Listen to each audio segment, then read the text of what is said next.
2024년 새해가 되었습니다. 우리 2024년 새해에는 우리 사랑하는 성도님들 온 가정마다 우리 하나님의 크신 은혜가 가득하시기를 주님의 이름으로 축원합니다. 제가 어느 식당에 가서 식사를 하고 있는데 좀 이렇게 아시는 분 가족들이 이렇게 들어오셔요. 그래서 반갑게 아주 인사를 하고 자리에 앉아서 계속 식사를 하고 있었습니다. 그런데 옆에 돌아보니까 그 자리가 좀 비어 있어요. 그래서 제가 보는 모습을 보고 옆에 있던 일행이 금방 앉자마자 바로 나가시더라고, 이런 말씀을 전해 주십니다. 저희 교회 다니시다가 아주 오래전에 그만두시고 다른 교회로 옮기신 분들입니다. 모르겠습니다. 이게 서로 오해가 있었는지 어째서 그랬는지는 모르겠지만 교회를 옮기셨고 이런저런 이유로 인해서 이렇게 사정을 잘 알지는 못하지만 이렇게 옮기시게 된 그런 분들이에요. 제가 제 생각에는 그렇게 큰 잘못이 있는 것 같지 않은데 옆에서 밥도 같이 못 먹을 정도인가라는 그런 생각이 좀 들어서 좀 아쉽기도 하고 좀 미안한 마음도 있고 여러 가지 이렇게 감정이 이렇게 교차하는 그런 시간이 있었습니다. 아마도 많은 분들이 이렇게 교회를 옮기신 경험이 있을 것입니다. 타주에서 이사를 와서 어쩔 수 없이 옮기신 분도 계실 것이고, 교회에서 받은 상처들 때문에 옮기신 분들도 계실 것이고, 아주 분명한 이유가 없어도 좀 마음이 불편한 마음이 들어서 옮기신 분들도 계실 것입니다. 그 어떤 이유에서든지 교회를 옮긴다는 것은 많이 불편합니다. 또 마음도 불편하고 새로운 사람들과 또 새로운 교제권을 형성해 가야 되기 때문에 쉽지가 않습니다. 저는 충분히 그럴 수 있다고도 봅니다. 설득을 해도 안 되고 서로 얼굴을 붉히면서 신앙생활하기도 좀 어렵고 이런 분들이 많이 있습니다.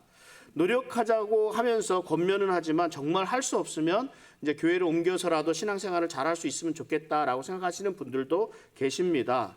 그래서 함께 이야기를 하고 결정을 하고 이렇게 떠나시게 되는 분들에게는 기도하고 축복하면서 이렇게 보냅니다. 마음이 아프지만 그렇습니다. 이렇게 저랑 말씀을 나누고 그리고 교회를 옮기거나 다른 지역으로 가시는 분들은 그래도 나중에 다시 만나게 되면 서로 반갑게 안부를 묻기도 하고 인사를 할 정도는 됩니다. 그런데 그렇지 않은 분들은 멀리서 얼굴만 보여도 이렇게 좀 쓱 피해가요. 마트에서 이쪽에서 있고 저쪽에서 있으면 피해가기도 하고, 만나서 인사를 하면은 주저주저 하는 모습이 조금 안타깝기도 합니다. 또 한편으로 저와의 관계는 또 그런대로 또 괜찮다고 보지만, 그런데 성도 간의 어려움이 있어서 교회를 또 이렇게 옮기신 분들은 많이 불편한 그런 모습들을 이렇게 많이 보게 됩니다. 제가 신년 첫 주부터 좀 이렇게 마음이 불편한 이런 말씀들을 드리는 것 같습니다만, 그런데 이 관계가 1년이 지나고 2년이 지나도 변함이 없습니다. 우리 그리스도인들이, 예수 믿는 사람들이 다른 사람들에 비하면, 예수 믿지 않는 사람들에 비하면 마음이 더 넓고 더 많이 용서하고 있습니다. 이것은 인정합니다. 그러나 어떤 경우에는 평생 원수가 되는 경우도 있습니다. 말도 안 하는 것뿐만 아니라 그 사람 이름만 나와도 흥분하고 하게 되기도 합니다. 이것도 저는 충분히 이해가 갑니다. 관계가 좋지 않을 수 있습니다. 그렇다고 그 관계를 그대로 지속해 가는 것은 좋지 않습니다. 관계를 회복할 수 있도록 노력해야 합니다. 제가 노력하라고 말씀드리는 것은 직접 만나서 이것저것 따지고 누가 옳고 누가 그르고 이런 거를 따지라는 그런 말씀이 아니라, 우리는 먼저 하나님 앞에 용서함을 구하고 그 방법을 구해야 한다는 그런 말입니다. 하나님이 그 길을 열어주실 것을 믿습니다. 우리 주님이 화평케 하시는 주님이시기 때문에 그렇습니다. 그런데 정말 많은 경우에 용서가 안 되는 경우가 있습니다. 왜냐하면 내 정의롭다는 것을 잘못 이해하고 있기 때문에 그렇습니다. 그냥 옳고 그른 것, 이것이 분명하게 가려야 되지 않느냐, 이 마음이 드는 거예요. 특별히 우리 신앙생활을 좀 잘하고 있다고 생각하시는 분들이 자칫 교만해지면서 다른 사람들을 정죄하고 비판하는 경우를 보게 됩니다. 그래서 세상에 용서받지 못할 죄는 없습니다. 그럼에도 우리 스스로가 이것은 아니지 않는가 하면서 정죄하고 비판합니다. 우리는 죄는 미워하고 정죄해도 사람은 그렇게 대하면 안 됩니다. 언제든 우리 주님 품으로 돌아올 수도 있다는 것을 알아야 합니다. 우리 주님 또한 잃어버린 양이 돌아오는 것을 얼마나 기뻐하고 즐거워하시는지 모릅니다. 이것을 너무나 잘 알고 있습니다. 그리고 내 모든 잘못을 용서해 주시고 받아주시고 품어주신 하나님께 감사를 드리기도 합니다. 나에게는 그런데 다른 사람들에게는 그렇지 못하는 경우가 많습니다. 그럴 수가 없습니다. 상당히 감정적으로 대처를 하게 됩니다. 한국에 있었던 교회, 한국 교회 어느 교회에서 있었던 일인데요. 이 중고등부에서 열심히 신앙생활을 하던 학생이 있었습니다. 그런데 그 부모님들이 문제가 좀 이렇게 많이 있었어요. 그래서 결국 부모님이 이혼하게 되셨고 그 아이는 충격을 이기지 못해 가출을 하게 되었다고 합니다. 이러한 때에는 가정 환경이 좀 어려울 때에는 아이들이 이성적으로 판단을 제대로 할 수가 없습니다. 나중에 이 아이의 고백은 그래서는 안 되는 줄 알았지만 그때는 자기 자신을 이렇게 가라앉힐 힘이 없었다, 이렇게 고백을 합니다. 결국 이 아이는 가출을 했습니다. 그러나 학생이 가출을 하고 나서 일주일 만에 깡패에게 얻어맞아갖고 경찰서에 가서 다시 집으로 이렇게 돌아오는 그런 일이 있었습니다. 돌아올 수밖에 없었습니다. 그리고 이 아이가 교회로 돌아왔습니다. 당연하지 않겠습니까? 집에서 안정을 찾을 수 없으니까 이 아이를 받아줄 수 있는 곳은 교회밖에 없었습니다. 그런데 교회에 와서 신앙생활 하려고 이렇게 다시 예전처럼 하려고 하는데 우리 교회 중고등부 부장 장로님이 이 아이의 인사를 받아주질 않습니다. 다른 선생님도 냉담합니다. 학생들도 서로 수근수근 됩니다. 왜 그럴까요? 가출한 학생, 가출한 불량 학생이기 때문에 그렇습니다. 그럼에도 이 학생은 그 고등부에 적응하기 위해서 최선을 다했다고 합니다. 그러나 역부족이었습니다. 친구들도 인정하지 않고 인정받지 못하고 선생님들에게도 인정받지 못했다고 합니다. 문제는 그 교회의 친구들이나 선생님들이나 아무도 이 아이가 왜 그러는지를 알 수 없었다는 거예요. 알고 싶어 하지도 않았고 어떻게 돌아오게 되었는지 궁금하지도 알지도 못했다는 겁니다. 그 정도로 관심이 없었습니다. 다만 가출했던 애가 교회에 와서 다니게 되니까 다른 아이들 물들인다고, 가까이 하지 말라고, 이런 정도가 있습니다. 상처 입은 학생이 그렇게 회복하기 위해서 몸부림치는데 선생님들이나 친구들은 오히려 학생을 따돌리고 외면합니다. 교회에서 이런 일은 있을 수 없는 일 아니겠습니까? 그러나 현실은 이런 일이 정말 많습니다. 제대로 알지도 못하면서 이러하더라 하는 말만 듣고 정죄하고 비판하고 외면하고 따돌리는 일들이 얼마나 많은지 모릅니다. 우리 교회에 용서함이 없다는 것이 무척 아쉽습니다. 그런데 이거 아십니까? 하나님은 우리에게 언제든 다시 기회를 주시는 분이십니다. 그러니까 우리 교회는 죄인들에게 다시 기회를 주어서 새로운 삶을 살아갈 수 있도록 도와주는 곳이 되어야 됩니다. 그런데 우리는 어떻게 합니까? 서로에게 기회를 다시 주려고 하지를 않습니다. 그 사람이 나에게 상처를 주었다면 나는 이것을 곱으로 배로 돌려 주어야만 직성이 풀립니다. 그래야 이기는 것만 같습니다. 그래야 화가 풀리는 것만 같습니다. 편안하고 좋을 때는 우리 그리스도의 사랑, 용서 이런 말들이 나오지만 정작 감정적으로 상해 있을 때는 용서가 어디 있습니까? 그러나 이러한 모습은 우리를 부르신 하나님이 원하시는 모습이 아닙니다. 오늘 말씀은 사랑하고 서로 용납하는 것이 부르심에 합당하게 사는 것이라 말씀하고 있습니다. 교회는 정말 다양한 사람들이 모이는 곳입니다. 똑같은 사람은 아무도 없습니다.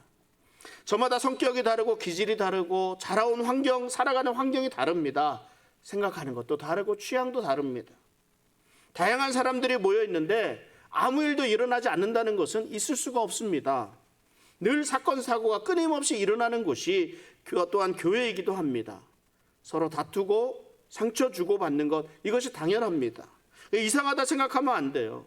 교회에서 어떻게 그럴 수 있느냐 해서는 안 됩니다. 있을 수 있습니다. 모든 일들은 일어날 수 있습니다. 우리가 지금 다니고 있는 이 교회는 완벽한 교회가 아닙니다. 완벽하지 않습니다. 교회는 병원과 같습니다. 병원은 환자들이 와서 치료받고 회복하는 곳이 교회입니다. 병원에 환자가 많다고 이상하게 생각하는 사람이 어디에 있겠습니까? 환자들이 많은 것은 당연합니다. 환자들이 많으면 이쪽 저쪽에서 앓는 소리가 들려옵니다. 몸이 아프면요 마음도 좁아집니다. 그러다 보니까 화를 내기도 하고 다투기도 하고 시기도 하고 분노하고 큰 소리들이 납니다. 몸에서 냄새가 나기도 하고 상처에서 냄새가 나기도 합니다. 소독약이며 똥오줌 냄새가 배어있기도 합니다. 병원에 있는 사람 모두가 환자들인데 어떻게 완벽한 모습, 깨끗한 모습을 하고 있을 수 있겠습니까? 교회도 마찬가지입니다. 억지로 교회 나오는 사람은 없습니다. 저마다 다 교회 나오는 이유가 있습니다. 물론 가장 큰 이유는 신앙입니다. 예수님을 믿어서 구원받았기 때문입니다. 구원받은 그리스도인의 가장 큰 삶의 중심이 교회이기 때문에 교회를 떠날 수 없습니다. 이것이 가장 큰 이유입니다. 그럼에도 불구하고 우리는 부족하고 연약합니다. 사람들이 교회에 나오지 못하는 많은 이유들이 있습니다. 너무 바쁘기도 합니다. 주일 하루는 쉬어야 되는데 교회 다녀오면 쉴 시간이 없습니다. 몸이 아픕니다. 몸이 아픈데 아픈 몸을 이끌고 교회까지 가서 굳이 예배를 드려야 하느냐? 또 손님이 옵니다. 집에 손님이 오는데 교회 다니지 않는 분이에요. 그러면 손님을 집에 두고 나만 교회 올 수 없어서 교회 나오지 못한다고 합니다. 여행을 해야 되기 때문에도 그렇고 집에 무슨 일이 생기기도 합니다. 이런저런 이유들뿐만 아니라 교회에 나와야 할 이유를 찾지 못하는 사람들이 많습니다. 그러니까 이렇게 이유가 많은데 이런 분들은 교회 못 나오는 거 당연합니다. 그런데 이런저런 이유들이 있음에도 불구하고 교회에 나오시는 분들은 무엇 때문에 교회에 나오시겠습니까? 여러분들은 무엇 때문에 지금 오늘 교회에 나와서 이렇게 예배를 드리고 있습니까? 말씀드렸다시피 하나님께 예배드리기 위해서 나왔잖아요. 하나님께 예배드리는 것이 우리의 본분이기 때문에 그렇습니다. 그런데 이런 이유 말고도 여러 가지 이유를 가지고 나오시는 분들이 있습니다. 사회적인 친분관계를 맺기 위해서 나오시는 분도 있고, 또 친구를 만나기 위해서 나오기도 하고, 비즈니스 관계 때문에 나오기도 하고, 가까운 사람 다른 사람 눈치 보면서 나오기도 합니다. 정말 다양한 사람이 모인 곳이 교회입니다. 그러다 보니까 교회에서 말도 많고 탈도 많습니다. 다투기도 많이 하고 시기도 하고 질투도 합니다. 목사인 저는 어떻게 이런 마음을 가지고 어떤 마음을 가지고 목회를 하겠습니까? 이런 분들이 모두 다 나와서 예수님의 온전한 그런 그리스도인의 모습으로 변화되는 것, 자라가는 것을 기대하고 최선을 다하고 있습니다. 교회의 다른 사람을 볼 때 이 마음을 먼저 가지고 보아야 합니다. 그러니까 나랑은 좀 다르다는 것을 인정해야지요.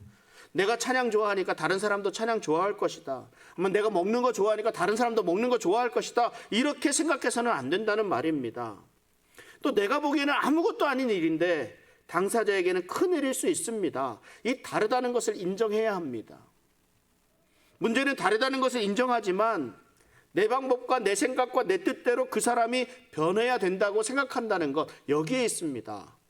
물론 대부분은 어떻게 표현을 합니까? 내가 생각하기에 당신은 좀 변해야 됩니다. 이렇게 말씀하지 않습니다. 하나님의 말씀대로 살기 위해서, 하나님의 말씀대로 예배를 드리기 위해서, 하나님의 말씀대로 선교하기 위해서, 하나님의 말씀대로 교회를 세워가기 위해서는 우리 김 집사님이 좀 변해야 됩니다. 이렇게 생각합니다. 우리 저 장로님 좀 바뀌어야 되지 않겠습니까? 이렇게 말하기도 합니다. 저런 습관은 잘못되었습니다. 버려야 합니다. 변화가 필요하다고 소리를 내기도 합니다. 그런데 여러분, 우리가 생각해 봐야 됩니다. 사람이요, 쉽게 변하지 않습니다. 그러니 변하지 않는 모습을 보면서 내가 교회를 사랑하고, 교회를 누구는 좀 이렇게 변했으면 좋겠다, 교회가 이렇게 됐으면 좋겠다, 이렇게 하는데, 그래서 최선을 다해서 나름대로 열심히 합니다. 그런데 변하지가 않아요. 그러니까 실망합니다. 낙심합니다. 내가 이렇게 해도 안 되는구나. 안타깝죠. 안타깝게도 제 선배 목사님이 이런 변화 없는 교회에 내 자신의 소명이 잘못되었다고 생각하고 목회를 포기하시기도 하셨습니다. 안타까운 일입니다. 그런데요, 내 능력으로 변화시킬 수가 없습니다. 우리는 이것을 알아야 됩니다. 내 뱃속으로 나온 내 자식도 내 마음대로 못하는데 어떻게 평생을 다르게 살아온 사람들을 내가 무엇을 어떻게 한다고 쉽게 변화시킬 수 있겠습니까? 안 됩니다. 변화시킬 수 없습니다. 물론 조금 영향을 줄 수는 있습니다. 도전받도록 내가 좀 잘 살면 사람이 좀 바뀌기도 합니다. 그런데 안 바뀐다는 것이 더 많은 것 같습니다. 사람이 쉽게 변하지 않기 때문에 그렇습니다. 이것을 인정하지 않으니까 스트레스는 누가 받아요? 내가 스트레스를 받아요. 변화해야 된다고 막 소리치는 사람이 스트레스를 받습니다. 내가 변화를 위해서 아무리 노력해도 안 되는 것은 안 됩니다. 나만 스트레스 받고 실망하고 낙심하게 됩니다. 힘을 잃어버리게 되고, 그러니까 어떻게 해요? 지금 내가 하고 있는 모든 일에 회의감 가지고 나는 아무것도 이제 안 하겠다 이렇게 포기하고 내려놓고 마는 거예요. 그렇다고 우리 아무것도 안 하고 가만히 있을 수는 없지 않습니까? 우리가 무엇을 어떻게 할 수 있겠습니까? 정말 필요한 것은요, 다른 사람들을 고치는 일이 아닙니다. 고치고 변화시키고 하는 것은 하나님만이 하시는 일입니다. 내가 할 수 있는 일이 아니에요. 내가 절대 고칠 수 없습니다. 그렇다면 우리가 무엇을 할 수 있겠습니까? 우리는 예수님을 따르기만 하면 되는 겁니다. 예수님께서 뭐라 해요? 사랑하고 용납하는 것입니다. 어떻게 용납할 수 있을까? 오늘 그 말씀을 드리고자 합니다. 오늘 본문 에베소서 4장 2절을 보면 모든 겸손과 온유로 하고 오래 참음으로 사랑 가운데서 서로 용납하고 모든 겸손으로 온유로 오래 참음으로 용납하라 말씀합니다. 여러분, 겸손이라는 것이 뭐예요? 남을 낮게 여기는 것을 의미합니다. 남을 낮게 여기는 거예요. 이 겸손이라 남을 낮게 여긴다, 이 말이 참 재미있습니다. 재미있는 것은 나보다 남을 낮게 여기는 거. 시옷 받침이 있을 때는 참 좋은 말이 되는데 지옷 받침이 되잖아요. 그러면 이거 참 정반대의 의미가 돼요. 교만한 사람은 자기를 드러내고 싶어 합니다. 우리 공동체의 유익보다 자기 주장을 관철시키려고 합니다. 한마디로 내 마음대로 하고자 하는 사람입니다. 이런 사람이 많으면 교회가 다툼이 일어나고 깨어지게 되어 있습니다. 그러니까 아무리 이해가 되지 않더라도 나보다 남이 좀 낫다, 더 좋다, 훌륭하다 이렇게 여기고 인정하게 되면 용서가 됩니다. 용납할 수 있게 돼요. 다르다는 것이 나쁜 것은 아닙니다. 우리가 다르기 때문에 다양한 은사가 존재하는 것입니다. 이것으로 하나님의 교회를 효과적으로 섬길 수 있습니다. 서로가 다르기 때문에 무슨 일이든 다 할 수 있습니다. 내가 부족한 부분은 다른 사람이 잘 감당해 줄 수 있고 다른 사람이 할 수 없는 것은 내가 가진 강점으로 잘 섬길 수 있습니다. 이렇게 섬겨야 교회가 균형을 갖춘 모습으로 자라갈 수 있게 되는 거예요. 이렇게 자기 역할만 잘하면 되는데 이렇게만 하면 아무런 문제가 없지요. 그런데 교회에서는요, 꼭 혼자서 다 하려는 사람이 있습니다. 내가 할 수 없는 일까지 다 관여하고 쥐고 흔들려고 합니다. 이것이 문제예요. 이것만 문제입니까? 반면에 겸손하다고 하는 사람, 자신이 충분히 할 수 있는 일임에도 불구하고 나서지 않으려고 합니다. 아무것도 나서지 않고 묵묵히 지켜보고만 있어요. 이것도 잘못되었습니다. 하나님이 우리 각자에게 주신 은사들이 있습니다. 특별히 잘할 수 있는 일들이 있습니다. 이 잘할 수 있는 일 갖고 섬겨야죠. 내가 잘하는 것으로 열심히 헌신하는데 이것을 보고 교만하다고 하지 않습니다. 잘하는 것 갖고 하는 거예요. 우리는 교만함과 헌신하는 것을 혼동해서는 안 돼요. 다른 사람의 강점을 인정할 수 있는 것, 이것이 겸손입니다. 다른 사람이 나보다 낫고 다른 사람이 더 훌륭하고 다른 사람이 더 잘할 수 있구나, 이것을 인정하는 것이 겸손입니다. 반면에 내가 강점을 가지고 내가 잘할 수 있는 것, 이것을 인정하고 이것으로 수고하는 것이 헌신이라 그러는 거예요. 내가 할 수 있는 것 갖고. 다른 사람을 용납하기 위해서는 다른 사람의 강점을 인정하고 전적으로 맡길 수 있는 겸손이 필요합니다. 다른 사람을 용납하기 위해서는 내 강점을 가지고 최대한으로 섬길 수 있는 헌신이 필요합니다. 겸손한 마음으로 헌신하는 그리스도인의 삶을 살아가는 우리 성도님들 되시기를 바랍니다. 또 다른 사람을 용납하기 위해서는 이 온유란 것이 필요하다 말씀합니다. 온유라는 말이 무엇입니까? 잘 길들여진 야생마의 의미를 가지고 있다고 말씀을 드렸습니다. 분명히 힘이 있고 야성이 강한데 길들여져서 뭐예요? 조절하고 절제할 수 있다는 말입니다. 지난 반년 동안 신명기의 말씀을 묵상하면서 우리는 모세라는 인간을 좀 더 많이 보게 되었습니다. 그런데 이 모세를 어떻게 평가하냐면 온유한 사람이라 이렇게 평가를 합니다. 그런데 모세가 처음부터 온유한 사람이 아니었습니다. 모세는요, 화가 난다고 사람을 쳐 죽였던 사람입니다. 하나님의 말씀을 돌판을 다 받았음에도 불구하고 화가 난다고 그 돌판을 다 던져서 깨뜨려버린 사람이 모세입니다. 그런데 어떻게 온유한 사람으로 평가를 받았을까요? 하나님의 은혜와 성령의 능력으로 길들여졌기 때문에 그렇습니다. 하나님이 쓰시기에 합당한 모습을 갖췄기 때문입니다.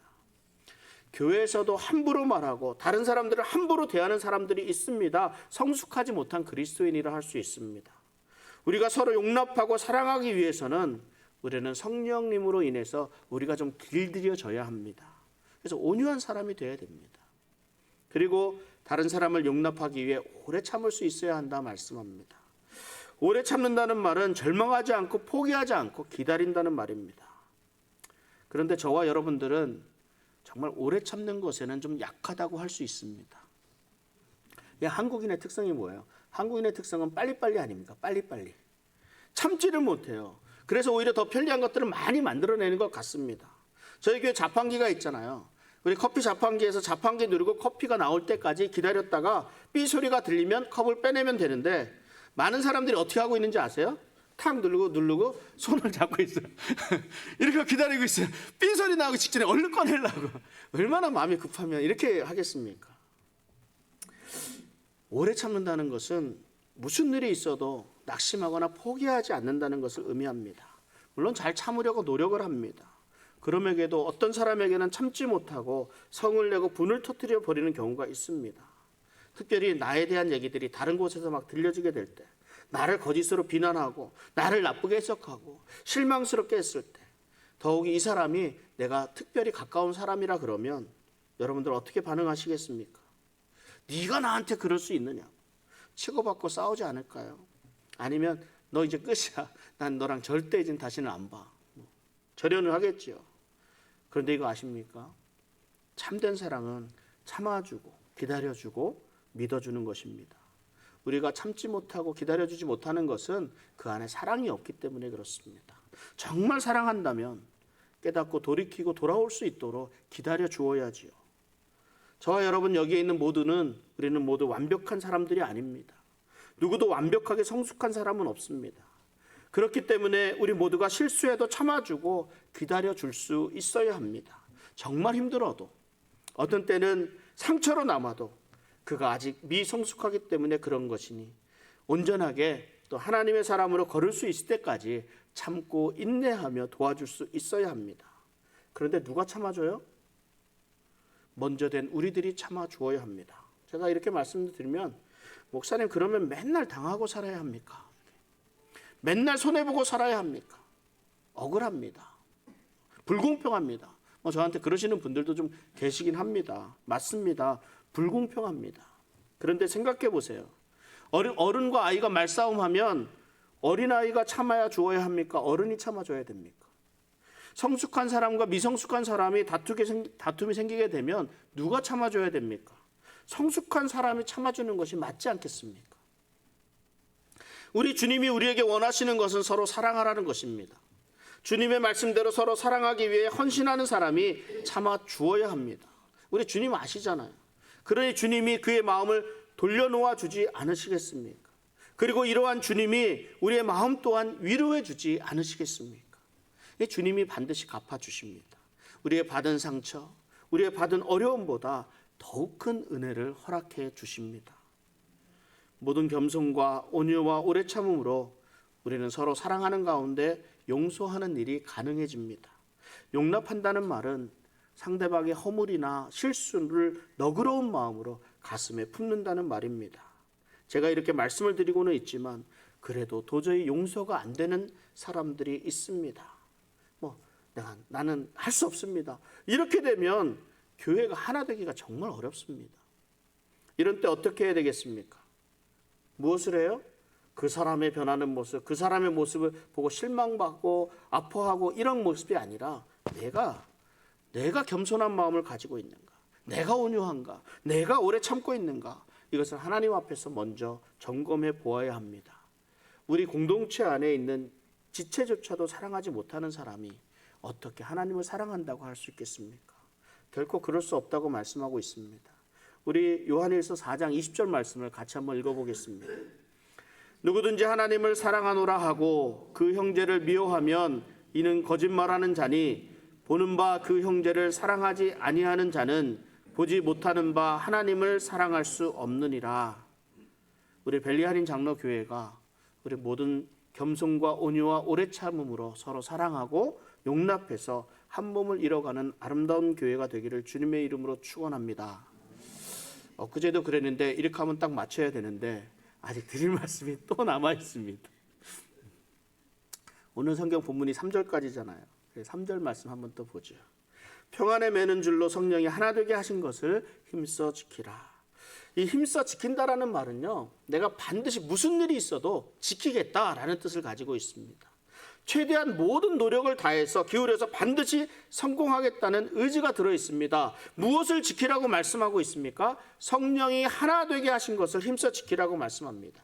성령님이 이미 하나됨을 이루어 주셨습니다. 우리 교회는 하나 되게 부르심을 받았습니다. 유대인이나 이방인이나 뭐 김집사님이나 이집사님이나 부르심을 받아서 하나님의 백성이 되는 순간 우리는 하나가 되었습니다.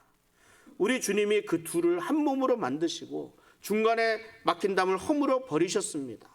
한 성령 안에서 하나님께 나아가는 예배 공동체로 하나가 되게 하셨습니다. 이것을 지켜가라 하시는 거예요. 왜 그럴까요? 우리 성령님께서 하나로 세우셨지만 교회는 항상 분열의 위협을 받고 있기 때문에 그렇습니다. 항상 사단은 역사하고 성숙하지 못한 사람들이 어리석게 행동하기 때문에 그렇습니다. 교회는 언제든지 깨어질 가능성이 있습니다. 그렇기 때문에 우리가 힘써서 노력하지 않으면 하나 되는 것은 언제나 깨어질 가능성이 있다는 말입니다. 그것도 힘써 지켜야 됩니다. 그래서 저는 개인적으로 불멍이라는 것을 좋아합니다. 불멍이 뭐예요? 모닥불 펴놓고 이렇게 계속 보고 있는 거예요. 계속 보고 있는 거. 장작을 태우면서 이렇게 맡는 향기, 탁탁 튀는 소리, 그리고 환한 불꽃이 얼마나 아름다운지 모릅니다. 근데 이제 불을 피워보신 분들은 잘 알 수 있습니다. 장작을 많이 넣는다고 해서 불이 잘 붙는 것은 아닙니다. 잘 타고 있는데 뭐 좀 더 큰 불을 보기 위해서 장작을 얹게 되면 오히려 그 불씨가 꺼지는 것도 보게 됩니다. 왜 그럴까요? 이 불에도 길이 있습니다. 그 길이 있는데 그 불의 길이 막히기 때문에 불꽃이 사그라듭니다. 그것이 새로 넣은 장작이 되었던 아니면 타고 남은 재가 되었던 그 불길을 가로막고 있으면 불길은 꺼질 수밖에 없습니다. 그래서 그 막고 있는 것들을 걷어내야 불길이 제대로 살아날 수 있습니다. 교회가 하나님께로 나아가는 길, 하나님께 가까이 가기 위해서는 그 가는 길을 막고 있는 여러 가지 것들을 제하여 버려야 됩니다. 그래야 건강하게 자라갈 수 있습니다. 그래야 우리가 하나 된 것이 나누어지지 않고 하나됨을 지켜갈 수가 있습니다. 그런데 무엇으로 지켜가라고 지금 말씀하고 있습니까? 평안에 매는 줄로 지키라고 말씀합니다. 평안에 매는 줄, 평강이라는 말. 우리가 평안에 매는 줄로 하나 되기를 지켜가기 위해서는 우리 지체들의 잘못을 우리 그리스도인으로 용서해 줄 수 있어야 합니다. 그런데 용서하라고 하니까 용서를 하는데 이를 악물고 부들부들하면서 그러면서 용서하겠다고 이래서는 안 된다는 말입니다. 그리스도의 평강이 우리 안에 충만하도록 하는 가운데 서로 용서해야 합니다. 골로새서 3장 15절에 보면 그리스도의 평강이 너희 마음을 주장하게 하라. 너희는 평강을 위하여 한 몸으로 부르심을 받았나니 너희는 또한 감사하는 자가 되라. 우리 교회의 본질은요 하나입니다. 그러나 마귀의 방해와 우리들의 어리석음으로 인해서 교회가 분열되기 시작했습니다. 이 분열의 원인이 뭐예요? 교만함과 욕심들로 인한 다툼 때문입니다. 왜 평안에 매는 줄이라 했을까? 교회에 평안이 도망가지 못하도록 그 평안을 끝까지 이렇게 붙들어 매는 일에 전념하라고 이렇게 주신 말씀입니다. 2024년은 우리 교회가 서로 사랑하는 가운데 서로 용납하고 하나 되기를 힘써 지키는 교회가 되기를 소망합니다. 모든 겸손과 온유와 오래 참음으로 서로 용납하고 그리스도의 충만한 평강으로 성령이 하나 되게 하신 우리 교회를 힘써 지켜나갈 수 있는 우리 성도와 우리 교회가 되기를 주님의 이름으로 축원합니다. 기도하겠습니다. 하나님